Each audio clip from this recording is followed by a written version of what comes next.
The night was warm, but the air carried the tense silence that usually preceded trouble in neighborhoods the city preferred to forget.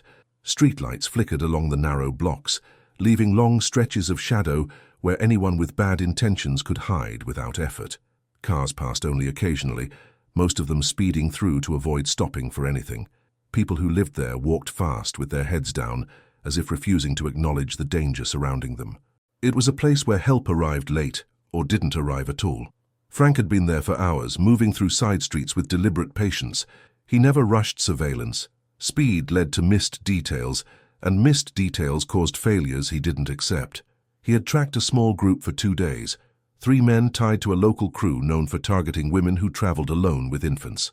They blocked their victims' path, took their belongings, and occasionally escalated into something far worse. Their pattern was predictable. Their arrogance made them sloppy. Frank knew they would strike again tonight. He watched from across the street as a young woman left the corner store with a baby carrier held tight against her chest. Her movements were careful, as if she already sensed the street wasn't safe. She kept adjusting the blanket over the baby, making sure the tiny body inside was shielded from the night air. She looked exhausted, the type of exhaustion that came from long work shifts and constant worry. Frank recognized the signs. People like her never expected help. They just hoped trouble would pass them by. The 3 men stepped out from behind a parked van the moment she turned into the empty block. Frank had seen this posture before, shoulders forward, blocking her path without touching her, using intimidation instead of immediate force. Their voices were low but unmistakably threatening. The woman froze. She begged for them to let her through. Her voice cracked when she asked them not to frighten the baby. She held the carrier close as if her body alone could protect the child. Frank moved without hesitation. He crossed the street silently, his boots making controlled, steady contact with the ground. He positioned himself behind the men before they even noticed he was there. He didn't need theatrics. He didn't need to announce anything. He simply stepped forward until they sensed a presence behind them and turned. Their confidence faded the moment they saw his expression, calm, unreadable, and unwavering. None of the men carried firearms tonight, but their hands hovered near their pockets, hinting at something they believed would give them an advantage. Frank didn't give them time to test that belief. He disarmed the first attacker with a firm, precise strike to the wrist, sending a small folding knife skidding across the pavement. A second man swung at him, but Frank redirected the momentum and sent him stumbling backward. The third raised a metal pipe, but Frank stepped inside the attack and pulled it from his grip with practiced efficiency. The confrontation lasted seconds, not minutes. When the men tried to retreat, Frank blocked their escape. They realized he was not just a bystander trying to help. His movements were too controlled, too deliberate. They saw in his eyes that he wasn't there to negotiate. He didn't raise his voice. He didn't threaten them. He simply made it clear that they would not touch the woman or the baby again. When the men finally fled in panic, disappearing into the dark alleys they usually owned, Frank remained still for a moment, making sure they didn't regroup. Once he was certain they were gone, he turned toward the woman. She was shaking, but the baby had stayed quiet, sleeping through the entire incident. "You're safe," Frank said, voice steady. "They won't come back."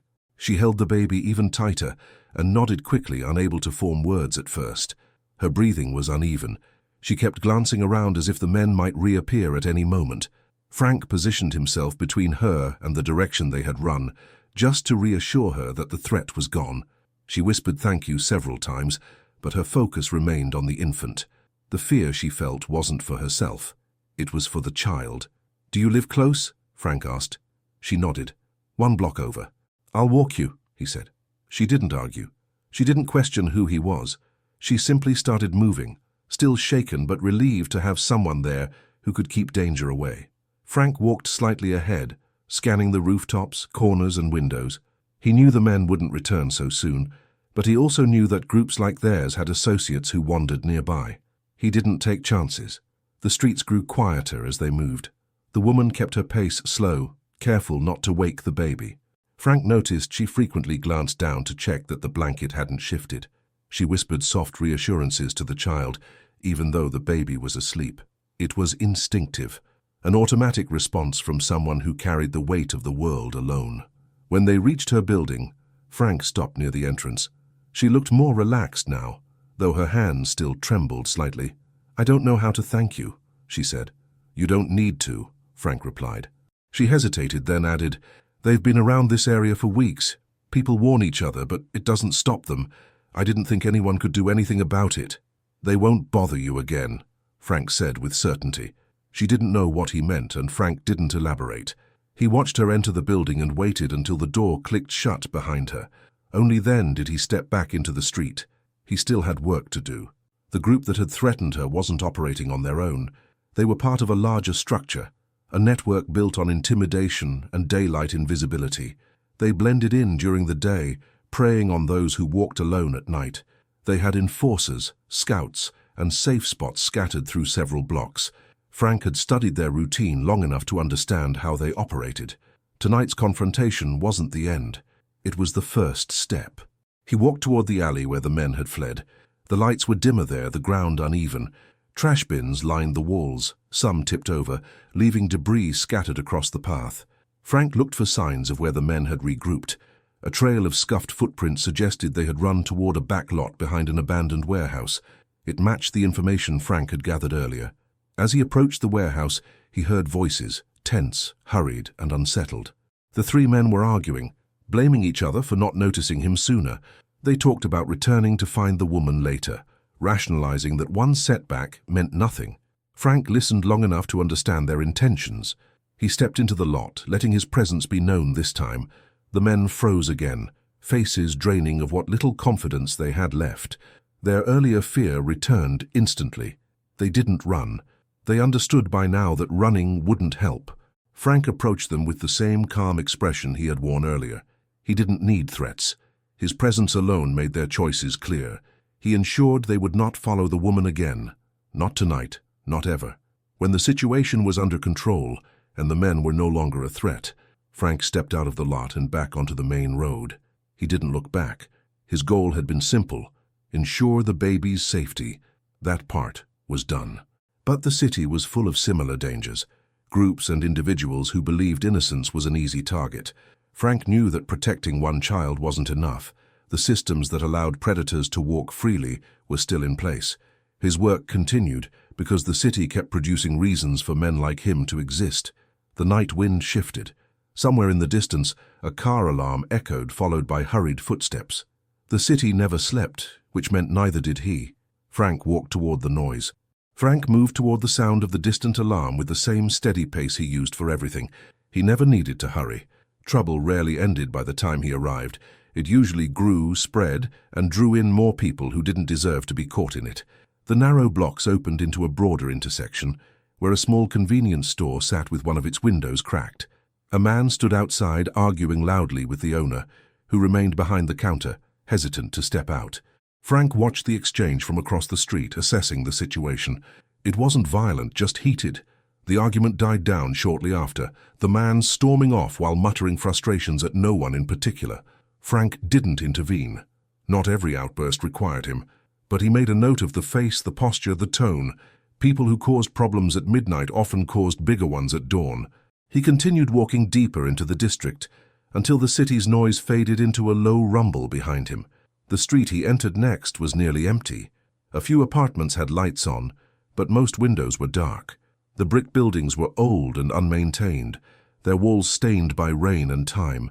The area held tension the same way certain corners held dampness. It clung to everything. Frank slowed as he approached a small community park surrounded by chain-link fencing. Several benches inside were rusted, and the playground equipment looked worn from years of neglect. But people still used it during the day. Parents, grandparents, caregivers. He had watched them from the shadows during past surveillance sessions. They did their best to protect the children who played there. The city offered them little else. Tonight the park was empty except for a man sitting alone near a dim lamp-post. Frank recognized him. He had seen the man earlier in the week exchanging information with the same group that blocked the young woman's path. He was not a direct attacker, but acted as an observer, someone who watched potential victims and signaled to his associates. He pretended to be harmless, blending in by acting like a regular local passerby. But Frank didn't forget faces or patterns. The man noticed Frank approaching and immediately looked away, pretending to check something on his phone. His body language changed, shoulders stiffening, breathing quickening. Frank stopped several feet away, close enough to make sure the man could see him clearly. "You've been watching people in this neighborhood," Frank said. His voice carried the confidence of someone who knew the truth. "Following them, signaling to others." The man swallowed hard. "I don't know what you mean," Frank continued, untouched by the denial. "You were outside the apartment building 3 nights in a row. You left right before the others moved in on their target. You think no one notices patterns? I do." The man shifted on the bench, eyes darting around the empty park, as if hoping someone else might appear. No one did. Frank stepped closer, his presence alone removing any illusion of escape. "What happened tonight?" Frank asked. "You're supposed to warn them. You didn't." The man hesitated, then exhaled sharply in defeat. "They said they didn't need me tonight. They thought they could handle it. They don't like taking orders anymore." Frank studied him silently. This man wasn't physically dangerous, but his role made him responsible for countless incidents. He helped create opportunities for others to act. People like him enabled violence without lifting a hand. Frank didn't overlook that. "You won't follow anyone else," Frank said. The man nodded quickly, fear taking over. Frank stepped back, but didn't turn his back fully. He waited until the man grabbed his belongings and hurried out of the park, stumbling over the uneven pavement. Once the man was gone, Frank looked around the empty space. The silence remained thick, but it was familiar and manageable. He left the park and moved toward an area he had marked on his mental map earlier, a rundown apartment building converted into an unofficial meeting point for several low-level crews. The structure had broken windows, patched with cardboard and plastic. The front door didn't lock. Graffiti covered most of the side walls, some fresh, some faded from years under the sun. He approached carefully, listening before entering. Inside, voices echoed through the hall. A group of men argued on the second floor, their words drifting through the stairwell. Frank stood by the entrance long enough to understand the tone. They were restless, discussing rumors about someone interfering with their operations. His involvement tonight had traveled fast. He moved up the stairs silently, his footsteps controlled. The men didn't notice him until he reached the landing. Their conversation stopped abruptly. Recognition spread across their faces. Some stepped back. Others moved as if preparing for conflict, though their hesitation made it clear they weren't committed. Frank kept his voice calm. "You're spreading through this neighborhood. You're hitting people who can't defend themselves. That ends now." One of the men lifted his chin. "You think you can shut down a whole crew by yourself?" Frank didn't answer verbally. He didn't need to. His presence already gave them the answer. The confrontation was brief. Frank acted with precision, making sure no one left the encounter with anything more than minor injuries. Nothing that crossed any line or violated the boundaries he never broke. His goal wasn't cruelty, it was prevention, deterrence, a message that would echo far louder than threats. When the group was subdued and no longer willing to test him, Frank stepped aside and let them retreat. Some limped, some avoided his gaze entirely. They knew they had underestimated him. They wouldn't make that mistake again. He left the building and felt the cool air hit his face as he stepped back onto the street. The city seemed quieter now, but he knew it was temporary. Every night brought a new problem. Every night revealed new faces that believed they could exploit the vulnerable without consequence. Frank made his way toward a rooftop he used frequently. It offered a clear view of several blocks, including the home of the woman he helped earlier. From that vantage point, he could make sure no one approached her building again. Not tonight. He climbed a side ladder and reached the top. From the edge of the roof, he watched the neighborhood settle into a slower rhythm. A few late workers walked home. A couple of teenagers cut through alleys, unaware of how many dangers they bypassed by chance. A street vendor packed up his cart, counting the day's earnings under a weak street lamp. Frank kept an eye on everything, without letting his focus drift. The woman's window lit up briefly, then dimmed again. She was likely putting the baby to bed. Frank watched until he was certain no one suspicious lingered nearby. The threats had been neutralized for now. The situation was stable. He exhaled and allowed his body to relax slightly. Only slightly. True rest didn't exist for him. Moments later, he heard footsteps approaching from the far side of the rooftop. They were soft, but not cautious. Someone wasn't trying to hide. Frank stood and turned toward the sound. A man in plain clothes stepped into the moonlight, hands visible and expression serious but not hostile. Frank recognized him.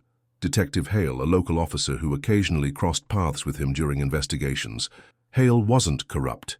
He genuinely tried to hold the district together, even if the system around him didn't always cooperate. "You were busy tonight," Hale said. He kept his distance, legs slightly bent as if ready for anything. 3 incidents in 2 hours. Word travels. Frank didn't respond immediately. Hale continued, "I'm not here to arrest you. We've been through that before. I just need to know if this is going to escalate into something bigger."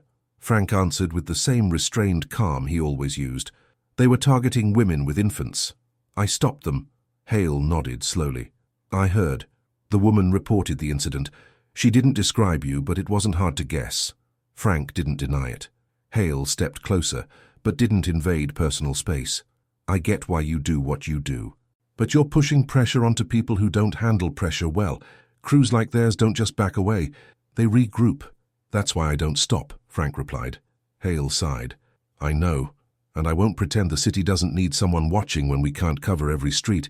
Just don't let it get out of control." Frank understood the detective's concern, but he also knew there was no turning back from the path he walked. "They won't touch her again," Frank said. "I believe you," Hale replied. The detective looked out over the neighborhood, scanning the same streets Frank watched. Things have been getting worse lately. More groups moving in, more people disappearing at night. "You seeing anything out of the ordinary?" Frank shook his head. "Not yet." Hale nodded.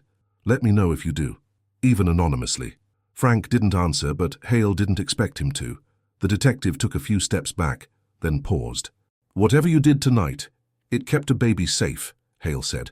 "Just remember why that matters the next time you go out there." Frank watched him leave, before turning back to the edge of the roof. The night stretched ahead, full of places where danger waited quietly. His mission wasn't over. It rarely was. He stayed until the first signs of dawn touched the horizon, then descended the ladder and disappeared into the waking city, ready for whatever the next night demanded. The morning brought a dull grey sky that hung over the city, like a blanket too heavy to move. Frank blended into the daylight crowd effortlessly.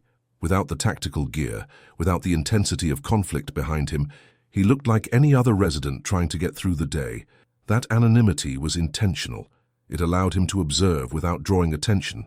He stopped at a small coffee stand, run by an older couple who recognized him only as a quiet man, who paid in cash and never lingered.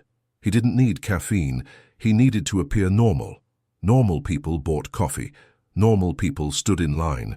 The couple appreciated the business, and Frank respected that small piece of simplicity in a place where peace rarely lasted. As he walked through the district, he noticed the subtle shifts that followed a night of confrontation. Some groups walked more cautiously. Others disappeared entirely. People who lived in fear noticed these changes. They didn't know what caused them, but they felt the neighborhood breathe a little easier. Frank checked on the building where the woman lived. He didn't approach. He simply walked by on the opposite side of the street. Through an upper window, he saw a faint movement, someone adjusting blinds. It reassured him that she and the baby were safe. The rest of the day he dedicated to gathering information. Frank didn't work with traditional informants, but he had ways of interpreting the city. Posters on walls, shifts in graffiti tags, increased foot traffic around certain abandoned lots. Each detail told a story. He followed the threads through various neighborhoods, taking mental notes of who seemed tense, who seemed confident, and who seemed to be hiding something. By early afternoon, he reached a small repair shop that served as a front for minor criminal activity. He didn't step inside. He stood across the street pretending to look at a bus schedule. He watched 2 men emerge from the shop, speaking quietly. Their conversation didn't carry far, but their behavior spoke loudly. They checked over their shoulders repeatedly. They clutched small envelopes. They walked with the nervous energy of individuals who had just received orders they weren't comfortable executing. Frank followed them at a safe distance. They made their way through alleyways and narrow corridors between buildings until they reached a dilapidated row of storage units. One of the men unlocked a particular unit, and they stepped inside. Frank waited. When they left 20 minutes later, they looked more determined. Their earlier hesitation had shifted into a forced confidence. Something inside that storage unit had convinced them they were part of something bigger. Frank took note of it. He didn't enter the unit right away. He circled the perimeter, ensuring no one else was around. When the coast was clear, he approached the door and carefully inspected the lock. It was new, too new for a place that looked abandoned. That meant someone was investing resources in this location, someone with money, influence, or ambition. He picked the lock quietly, avoiding any sound that might echo across the empty lot. The door slid open just enough for him to slip inside. The unit wasn't filled with weapons or illicit goods, as he initially expected. Instead, it contained something more concerning: printed maps of the district, marked with circles around playgrounds, clinics, and bus stops. These weren't targets for robbery. These were routes used by families, single parents, caretakers, people with children. Frank scanned the maps carefully. The locations matched the pattern he had been tracking. These circles represented high-risk zones, places where individuals were isolated or forced to take certain paths due to construction or public transport changes. Someone was analyzing movement patterns not out of curiosity, but for exploitation. He noticed a second stack of papers on a metal table. They listed names, first names only, and descriptions. Some were accompanied by small, low-quality photographs taken from a distance. Frank recognized two faces. One was the woman from last night. The other was a different mother he had seen at the community park earlier in the week. Frank's jaw tightened slightly, the closest he ever came to anger. This operation was larger than a few street-level members. Someone was coordinating these efforts, and their objectives were clearer now. They weren't simply after money, they were after control. They wanted influence over the vulnerable, because it made neighborhoods compliant. He stepped outside and locked the unit again to avoid raising suspicion. He followed the path the two men had taken, tracing it backward to identify where they had come from before the repair shop. The trail led him to a small apartment building, with several units rented under false identities. He knew the signs: mailboxes without real labels, windows covered from the inside, residents who never interacted with neighbors. As evening approached, Frank returned to the rooftop where he had met Hale the night before. The city below was transitioning from daytime fatigue to nighttime unpredictability. He positioned himself on the rooftop's edge and reviewed everything he had gathered. Someone was organizing a coordinated effort across multiple blocks. They were tracking families. They were planning something that went far beyond isolated attacks. Frank knew this required precision. If he moved too quickly, he risked spooking the network and pushing them deeper underground. If he moved too slowly, more people could be targeted before he intervened. The sun dipped behind the buildings, and the city lights flickered on one by one. Frank descended the ladder slowly, preparing for the next phase of the night. He made his way to the apartment building used by the group. He didn't approach the front door. Instead, he circled the block, observing every window, every exit, every alley that connected to adjacent structures. He catalogued escape routes and blind spots. He saw movement on the third floor, a shadow crossing in front of a window. Someone was inside preparing for something. A vehicle parked nearby showed signs of recent use. Warm hood, dirt shifted around the tires. Frank crouched behind a dumpster and waited for activity. Moments later, two men exited the building carrying duffel bags that didn't appear heavy. They moved with the posture of people who believed they were on a mission. Frank followed them from a distance as they walked toward a bus stop. They didn't seem interested in catching a bus. They stood there pretending to check schedules, but their eyes tracked pedestrians, especially anyone carrying a child.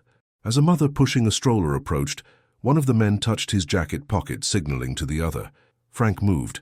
He approached without drawing attention, stopping several feet behind them.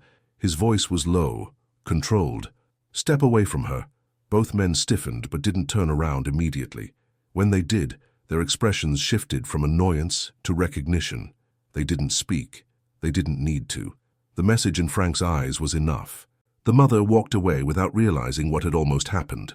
The men backed up, pretending they had no intention of approaching her. But their surprise turned into something more complex: fear mixed with resentment. They had received orders. They had been assigned tasks. And now someone had disrupted their plan. Frank stepped closer. "You're being watched," he said. "Tell whoever sent you that their operation ends tonight." One of the men whispered, "You have no idea who you're dealing with." Frank didn't react. "I know enough." The men hesitated, then ran. Frank let them go. He needed them to carry the message. Fear traveled faster than confrontation, and whoever was leading this network needed to know that his actions hadn't gone unnoticed. The night deepened.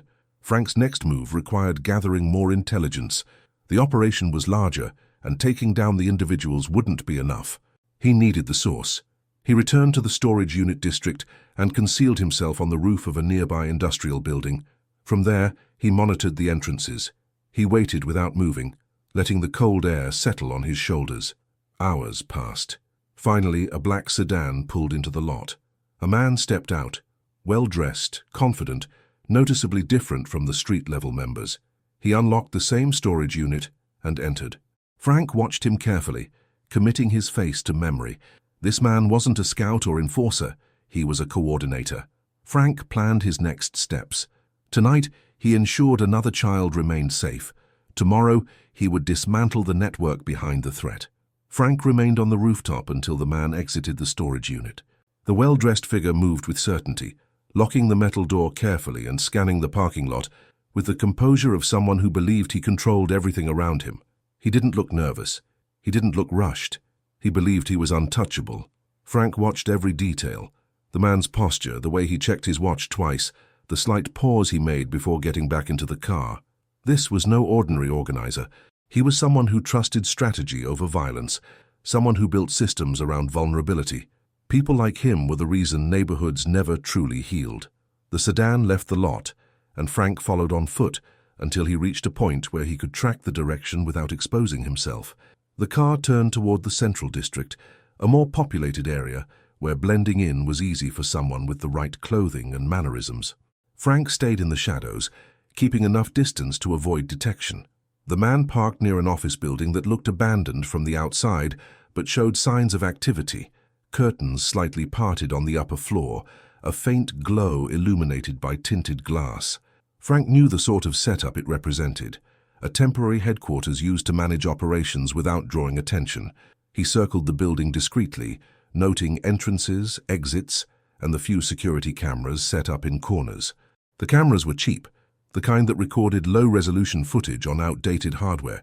They were more symbolic than practical, used to create the appearance of protection. That told Frank the group wanted to seem organized, but had limits in funding. He waited until the man entered, then positioned himself behind a neighboring structure with a clear vantage point. He listened.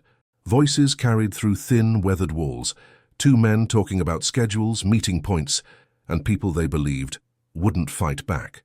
Frank heard the outline of a plan, another series of coordinated surveillance routes, focusing on families with tight routines. Then came the line that clarified everything. "We want control," one of them said. "If the neighborhood depends on us for safety, they'll listen. Once they listen, we can move product through without interference." Control, intimidation, manipulation. It wasn't random violence or opportunistic crime. It was a calculated attempt to use fear as leverage to expand influence. Families were the pressure point. Frank stepped back into the alley. He now had enough information to dismantle their entire setup, but he needed to be methodical.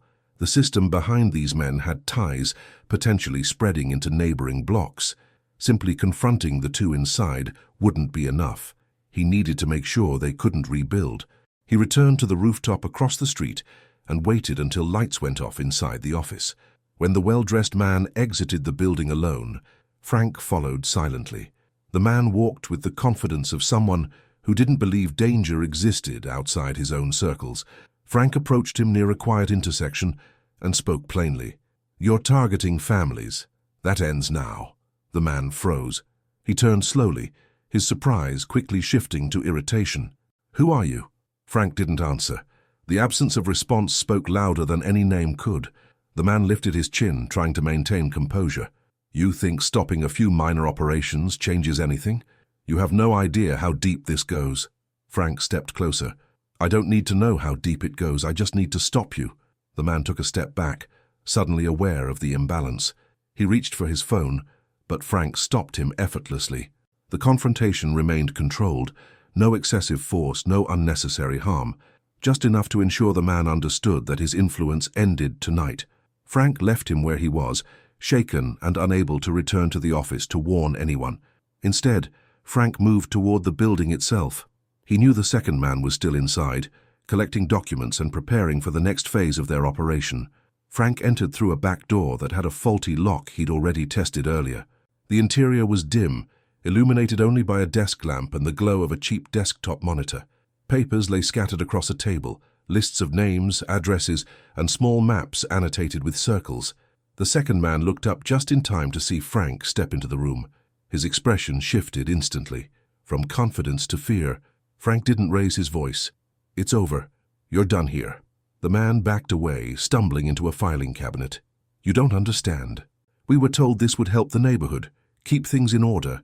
"By threatening mothers and children?" Frank asked. "By stalking them?" The man's silence was an admission. Frank removed the documents from the table and discarded anything that could allow the operation to continue. He kept his actions intentional. No damage beyond what was necessary, no disorder beyond what served the purpose. Once the room was cleared, he ensured the man understood the gravity of his choices. After a brief, controlled confrontation, the man was left unable to continue participating in the network's plans.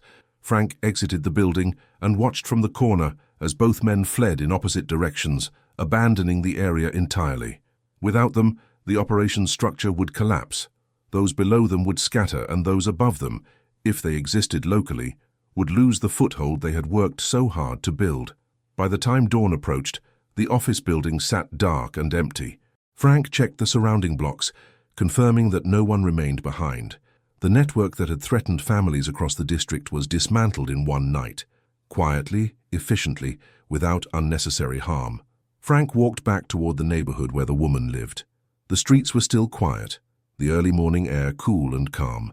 A few vendors were setting up their stands, preparing for another day. The community park stood empty, but peaceful. The city, for the moment, was stable. He passed the woman's building again. A curtain shifted on the second floor, the same window as before. Frank paused briefly, making sure nothing seemed out of place. The baby was safe. The mother was safe. That was enough. Detective Hale appeared around the corner, holding a cup of coffee and observing the street. He approached Frank with the expression of someone who knew something had changed overnight. "You were out again," Hale said quietly. Frank didn't respond. Hale sighed. "I'm guessing the people who caused trouble last night won't be causing trouble anymore." "They're done," Frank said. Hale nodded slowly. "I don't need details, but whatever you did, it worked. People feel safer this morning. You can sense it." Frank looked down the street, watching a mother push a stroller toward the bus stop. She moved without the fear she carried the night before. "That's the point," Frank said. Hale took a sip of his coffee. "You know, most people don't get why you keep doing this. They think you're carrying a weight no one can handle." Frank didn't argue. Everyone carried weight. He just carried his differently. "But I get it," Hale said. "You see the patterns before anyone else does. You act when the system is too slow. I don't agree with everything you do, but today, I'm not complaining." Frank looked at the detective, then back at the street. "They won't come back." "Good," Hale said, "because this neighborhood deserves a break." Frank nodded once and began walking away. Hale didn't stop him. The streets brightened as the sun rose. The district woke up with a sense of relief, subtle, but real. Frank moved calmly through the morning crowd. Some people glanced at him without recognizing him. Others didn't look at all. He preferred it that way. Each night would bring something new. Each day would require preparation. The city wasn't fixed, and maybe it never would be. But as long as there were people trying to exploit the vulnerable, Frank would be there, quiet, unseen, and unrelenting. He didn't need recognition. He only needed to ensure that the path of every innocent person, every mother, every father, every child, remained theirs to walk without fear. The city breathed again, and Frank disappeared into the morning light, ready for whatever came next.